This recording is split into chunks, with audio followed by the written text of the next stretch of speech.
நான் உனக்கு 3 வாரத்தை தரேன். ஆனா ஒண்ணு ஞாபகம் வச்சுக்கோ, நீ என்ன ஆசைப்படுறியோ அதை விட 1000 மடங்கு அதிகமா உன் புருஷன் கபிலனுக்கு கிடைக்கும். சரி, எந்த பிரச்சனையும் இல்ல. சரி, உன்னோட முதல் வாரத்தை கேளு. இந்த ஊர்லயே நான் தான் ரொம்ப ரொம்ப அழகா இருக்கணும். நீ என்ன கேக்குறேன்னு புரியுதா? இதுக்கு அர்த்தம் என்னன்னா, உன்னை விட 1000 மடங்கு உன் புருஷன் அழகா இருப்பான். ஊர்ல இருக்க மொத்த பொண்ணு அவன் பின்னாடி சுத்தம். பரவாயில்ல, எனக்கு எந்த கவலையும் இல்ல. நான் கேட்ட வரத்தை எனக்கு தாங்க. உன்னோட 2வது வாரத்தை கேட்க தயாரா இருக்கியா? எனக்கு 10,000 கோடி பணம் வேணும்.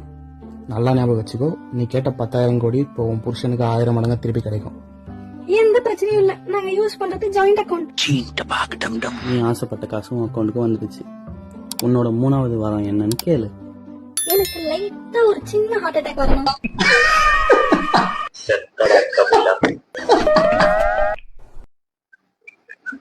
உங்க எல்லாரையும் அரெஸ்ட் பண்ண போறேன். ஒரு வண்டியில 4 பேர் வந்ததுக்காக.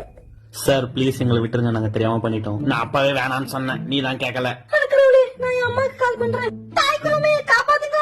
சார் என்னப்பா தம்பி? அது வந்து இப்ப நீங்க 4 பேர் தானே சொன்னீங்க. ஆமா, 4 பேரு. அட கடவுளே, நம்ம மாட்டோம். Deepak டைவடிச்சு. Hey, y'all, come look at this. கோழி உங்களுக்கு என்ன பொருள் தரும்? அருமை. அதே மாதிரி பண்ணி என்ன தரும்? பேக்கன். சூப்பர். அதே மாதிரி இந்த பெரிய எருமை மாடு என்ன தரும்? ஹோம்வொர்க். அம்மா, தேவதானா என்ன?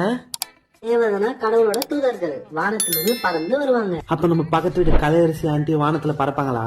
நீ என்ன சொல்றன்னு புரியல. அதுவாமா, நேத்து அப்பா அந்த ஆண்டியை பார்த்து இந்த விக்கிக்கு நீதான் தேவதை கலையரசின்னு சொன்னாரு. டேய் விக்கி, இங்க வா. Hey, செத்துட்டான்டா.